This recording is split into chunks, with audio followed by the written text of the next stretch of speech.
नमस्कार दोस्तों, आज की हमारी कहानी है तेवर। आज देवर जी ने फिर से भोजन की थाली फेंक दी, कारण रोटी में घी जरा सा कम चुपड़ी थी। थाली फेंकने का यह वाक्यांश किशन ने किसी बहाने से अक्सर होता रहता था। हमेशा की तरह सुषमा थाली उठाई और चुपचाप अपने कमरे में आ गई। पतिदेव से कुछ बता नहीं सकती क्योंकि सासू माँ ने चेतावनी दी है, परिवार के किसी भी सदस्य की पति से अगर कुछ शिकायत की तो मायके भेज दी जाओगी और फिर कभी ससुराल नहीं प्रवेश करने दिया जाएगा। मायके में सिर्फ माँ और एक अविवाहित छोटी बहन है जिसकी जिम्मेदारी चाचा चाची ने संभाला हुआ है।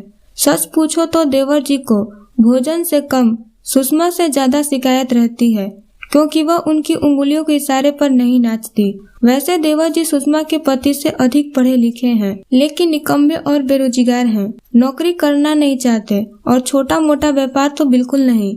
यदि करोड़ों रुपए हाथ में आए तो किसी व्यवसाय के लिए सोच सकते हैं। शाम को सासू माँ जब अस्पताल की ड्यूटी से घर लौटी तो उनके चेहरे पर एक अलग सी खुशी नजर आई।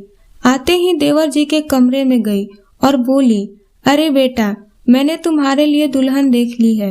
एक नई नर्स की बहाली हुई है, बला की खूबसूरत है। मैंने आज उसके माता पिता के लिए तुम्हारे लिए बात की है। यह सुनकर देवर जी के तेवर बदल गए।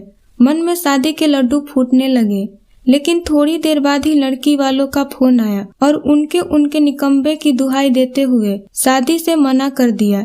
तभी देवर जी को याद आए कि सुषमा की बहन भी तो सुंदर है और शादी के लायक है। उन्होंने तुरंत सासू माँ को यह बात याद दिलाई, लेकिन हाय ये किस्मत, सुषमा ने कमरे में आकर सासू माँ को अपनी बहन की शादी अगले महीने होने की खुशखबरी सुनाई और साथ ही पतिदेव के दूसरे शहर में स्थानांतरण की भी खबर सुना दी। अगले हफ्ते पतिदेव के साथ सुषमा का भी सामान पैक हो गया। आखिर दूसरे शहर में पतिदेव को भी तो भोजन और थाली सजाने वाली, सेवा करने वाली सुषमा की जरूरत थी। सासू माँ की चेतावनी और देवर जी के तेवर दोनों को दरकिनार कर सुषमा पतिदेव के साथ अपने सुखी संपत्ति जीवन की कामना करते हुए जा रही थी। शायद उनके लिए यह विकल्प सही भी था। मैं आशा करती हूँ कि आपको ये कहानी पसंद आई होगी। धन्यवाद दोस्तों।